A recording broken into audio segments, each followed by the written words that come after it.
Another quick one tonight. Vermilion. This was our airbrushed highlight, the highest point. Got a paper towel here. Not going to use its palette. I'm going to take this Vermilion. I'm going to put it right here, just a little bit on the wet palette. I'm going to take the vanilla white that we used on the robes, because I don't want to mix in like a cool white or a bright, brilliant white here, because that would introduce some blues into the red and make a cold red, which we don't want to do. Now, very soft, very wide bristled brush. Gonna mix this together. You got to be careful, because if you're not careful, if you mix white and red, you're gonna get pink, and you definitely don't want pink. Okay, I'm gonna work this onto the paper towel until there's literally almost nothing at all on the brush. Like you can see, there's barely anything coming off.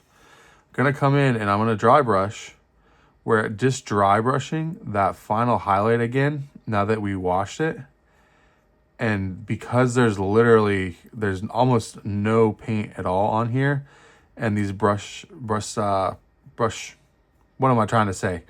The hair of the brush is so fine and soft and flexible that it's barely going to leave any paint behind, and it's going to start looking like we edge highlighted this thing and took the time to hit all the hard edges with an edge highlight, when really we're just dry brushing. So I got to be really careful, and I probably will come in to actually have edge highlight around the scales that we just did last night, because I don't want to ruin it.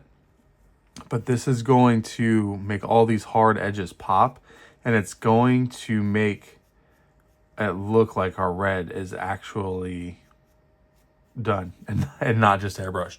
And on the camera, just because of all the lighting, I need to figure out a way to not wash all my footage out.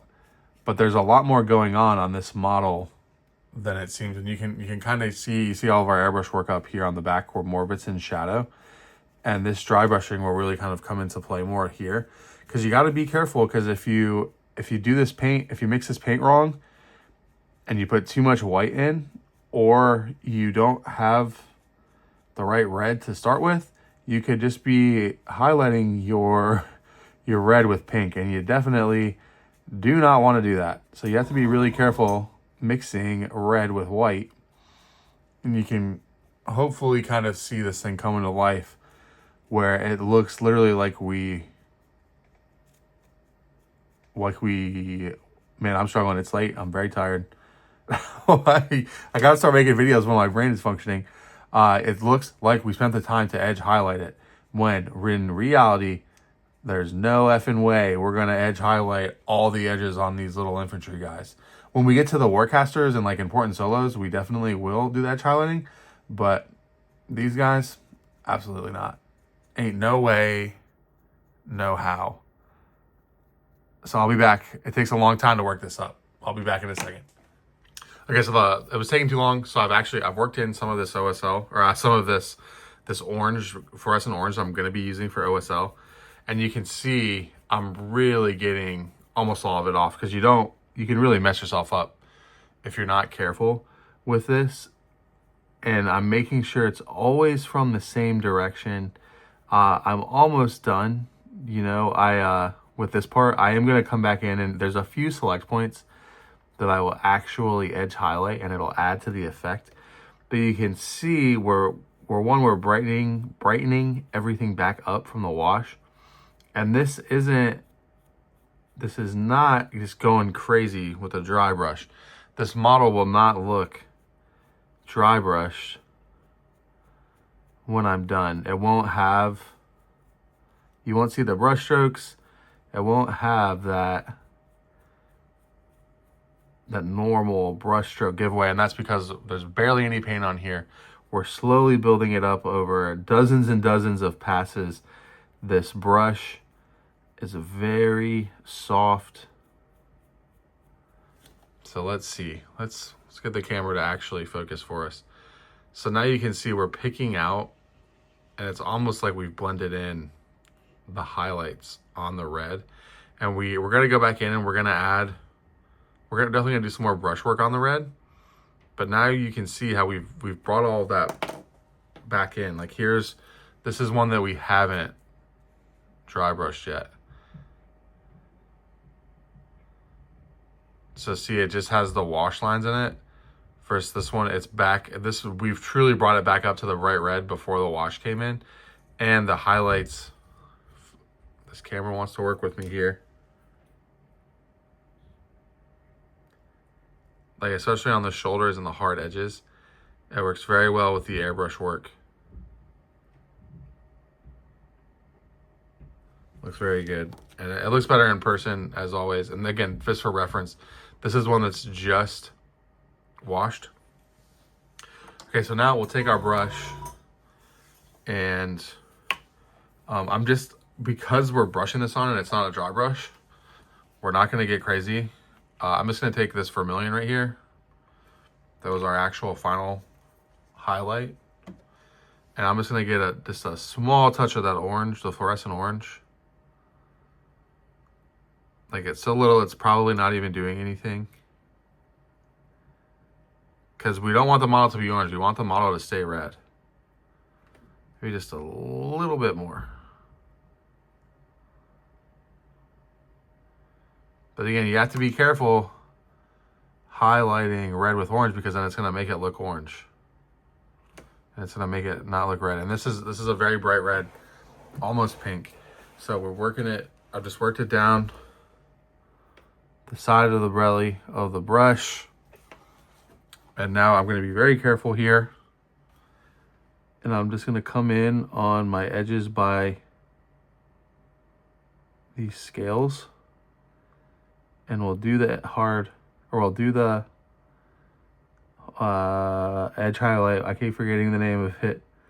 We'll do the edge highlight the hard way, so that we don't dry brush orange onto our scales.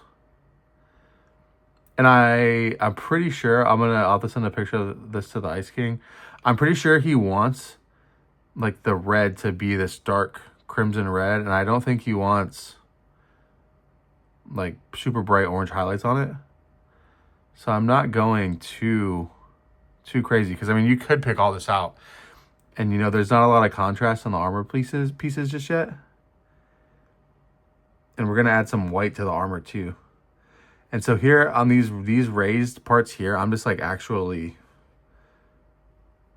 kind of blending out just better, like actual full highlights on it.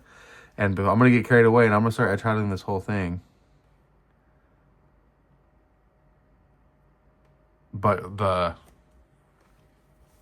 don't know what it is about this color, but it's hard to get my camera to focus on it too. Just being careful here. I'm going to come in, brighten these up, and I'll definitely be painting these gems a certain color. But I'm very sick of looking at this red, and the red is looking so unfinished to me. So I just want to get a little bit more here. And I need to check in with the Ice King again before I get too carried away on it, because I think he wants it like this. But if I can get this thing to focus, let's see. What can I put behind this to make it focus for us on our very professionally produced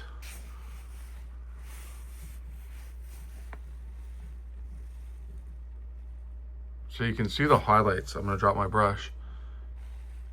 It's a very bright red, very, I don't know, this is a farce here. Maybe the back of this.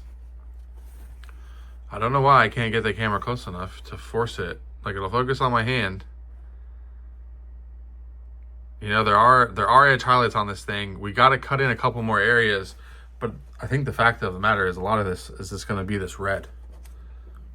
We'll cut in the face, and I think cutting in the sword and cutting in parts of the cutting in the sword in the face and the skin, you know, that'll break up some of the red, but a lot of this model is just going to be red, I think.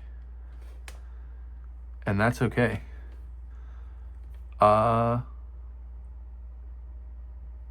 we'll come in here, hit that very, very raised edge right there.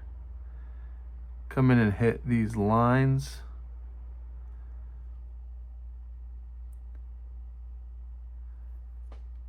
Definitely hit these tops of these nuts or whatever they are, bolts.